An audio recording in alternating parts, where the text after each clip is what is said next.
अस्सलाम वालेकुम। मैं वसीम अकरम फील्ड एग्जीक्यूटिव कानकी वैगरी इस वक्त बस्ती रेत वाली तहसील ज़िला डेरा इस्माइल ख़ान में मौजूद हूँ। और ये जी आप देख सकते हैं कि ये सोलर पैनल यहाँ पे फिक्स किए हुए हैं।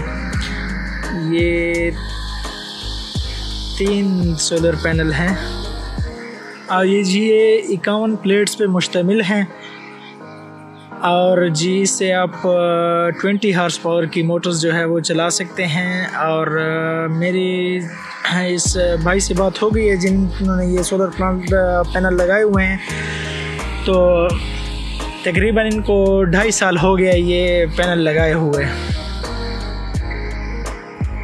जिससे ये भाई जो हैं आटे की मशीन इन्होंने लगाई हुई है। यहाँ पे मैं वो भी आपको दिखाता हूँ, ये आप सोलर पैनल चेक कर लें।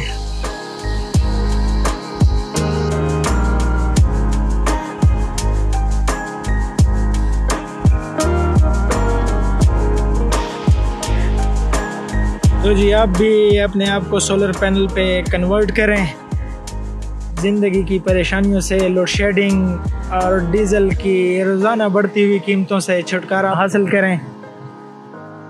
अभी फ़ोन उठाएं और किसान मददगार पे कॉल करें या किसान दुकान सर्विस सेंटर पे जाके अपने लिए सोलर पैनल बुक करवाएं और ज़िंदगी की मुश्किलात से छुटकारा हासिल करें।